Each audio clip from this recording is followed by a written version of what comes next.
नमस्कार. श्री स्वामी समर्थ. वास्तु समाधानमध्ये तुमचे स्वागत आहे. आज मी तुम्हाला ज्या दिशेची माहिती देणार आहे ती आहे उत्तर पूर्व दिशा, म्हणजेच ईशान्य दिशा. उत्तर पूर्व दिशा ही उत्तर आणि पूर्व दिशेमधली दिशा आहे.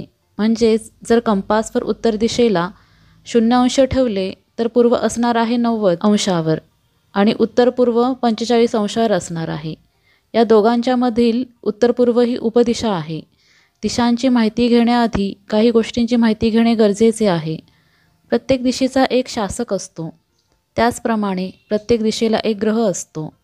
8 लक्ष्मीची रूपे ही 8 दिशेला आहेत. त्याचप्रमाणे वास्तुपुरुषाचा प्रभाव या 8 दिशांवर असतो.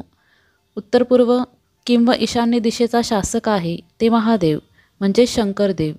या दिशेचे ग्रहाचे शासक आहे गुरुदेव, जे आपल्याला मानसिक, शारीरिक आणि आध्यात्मिकदृष्ट्या प्रगती देतात. या दिशेला संतान लक्ष्मीचे रूप असते. संतान लक्ष्मी हे आपल्याला आपल्या मुलांना सुखी ठेवण्याचा आशीर्वाद देतात. वास्तुपुरुषाचे डोके हे उत्तर पूर्व दिशेला असते. 5 घटकांपैकी किंवा पंचतत्वांपैकी पाण्याचा घटक या दिशेला असतो. आता आपण जाणून घेऊयात की उत्तर पूर्व दिशेचे महत्त्व काय आहे. या दिशेला काय असले पाहिजे, काय नाही पाहिजे. उत्तर पूर्व दिशेला ईशान्य कोण पण म्हणतात. ईशान्य म्हणजे देवाची जागा किंवा स्थान. त्यामुळेच ही दिशा खूप पवित्र आहे. ही दिशा खूप ऊर्जेने भरलेली आणि प्रभावशाली आहे. या दिशेला आपल्याला आरोग्य, संपत्ती, यश, ज्ञान, समृद्धी आणि मुलांना जन्म देण्याची क्षमता असते. त्यामुळे ही दिशा नेहमी मोकळी, हलकी आणि स्वच्छ ठेवणे महत्त्वाचे आहे. कारण ही सकारात्मक आणि शक्तिशाली ऊर्जा आहे. ती सहजपणे वाहेल. आता आपण समजून घेऊयात की या दिशेला काय असावे किंवा ठेवावे. उत्तर पूर्व दिशेला तुमचे मुख्यद्वार असणे चांगले मानले जाते. तसेच प्रवेशद्वार असणे चांगले आहे. ईशान्य म्हणजेच देवाच्या स्थानावर, जागेवर पूजाघर, मंदिर किंवा देऊळ असणे योग्य आहे. देवपूजा करताना ईशान्य दिशेला तोंड करावे. ईशान्य दिशेला लिव्हिंग रूम, ड्रॉइंग रूम किंवा हॉल रूम असणे योग्य आहे. तसेच अभ्यासाची खोली किंवा अभ्यासाचे टेबल या दिशेला बनवा. तुम्हाला अभ्यास करताना तोंड ईशान्य दिशेला करायचे आहे. तसेच या दिशेला गार्डन एरिया किंवा लॉन एरिया तुम्ही योजू शकता. पण तुम्हाला या गोष्टीची काळजी घ्यायची आहे की तुम्हाला या दिशेला छोटी झाडे लावायची आहेत. तसेच तुमच्या घराच्या किंवा मालमत्तेच्या भागात कुठेही उतार असेल तो ईशान्य दिशेला असावे. तुमच्या घराची ईशान्य दिशा जर वाढलेली किंवा विस्तारलेली असेल तर ती चांगली मानली आहे.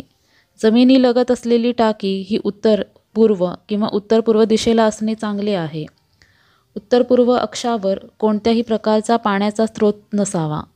व्यावसायिक भागात किंवा ऑफिस एरियामध्ये रिसेप्शन एरिया, वेटिंग एरिया, पिण्याच्या पाण्याचा स्रोत, प्रशासन संबंधी काम चांगले मानले आहे. जर तुमच्या कंपनीतल्या कर्मचाऱ्यांचे तोंड उत्तर पूर्व दिशेला असणे चांगले आहे. आता आपण जाणून घेऊयात की या दिशेचे दोष काय काय आहेत. उत्तर पूर्व दिशेला मास्टर बेडरूम असू नये. तसेच या दिशेला स्वयंपाकघर नसावे. जर तुमचे स्वयंपाकघर या दिशेला बांधले तर याचा अर्थ असा होतो की अग्निघटक जलघटकाच्या जवळ आलेला आहे आणि हे नको असलेला अहंकार तयार करतो. शौचालयाला उत्तर पूर्व दिशेला बांधू नये, कारण ही दिशा खूप पवित्र दिशा आहे. तसेच सेप्टिक टँक या दिशेला असू नये. तसेच जिना या दिशेला असू नये, कारण त्यामुळे आपली प्रगती होत नाही. उत्तर पूर्व दिशेला चढ नसावा. या दिशेला कोणताही कट नसावा. तसेच या दिशेला इलेक्ट्रिक मीटर, कचरा किंवा कचरापेटी नसावी. या दिशेला कोणतीही त्रुटी किंवा दोष असतील तर ते आपल्या आरोग्यावर, संपत्तीवर, मुलांच्या शिक्षणावर, नात्यावर, प्रगतीवर आणि मुलांच्या जन्मावर प्रभाव टाकतात. आता आपण जाणून घेतले की या दिशेला काय करावे आणि काय करू नये. पण या दिशेला जर दोष असतील तर त्यावर उपाय मी येणाऱ्या व्हिडिओमध्ये सांगणार आहे. तुम्हाला जर हा व्हिडिओ आवडला असेल तर या व्हिडिओला लाईक करा. हा व्हिडिओ तुमच्या जवळच्यांबरोबर शेअर करा. त्यामुळे त्यांना या माहितीचा फायदाच होईल. तसेच तुम्हाला जर काही प्रश्न किंवा समस्या असतील तर या कमेंटद्वारे विचारा आणि या चॅनलला सबस्क्राईब करायला विसरू नका. तोपर्यंत स्वामी समर्थ. वास्तु समाधान आणि हॅपी लिव्हिंग.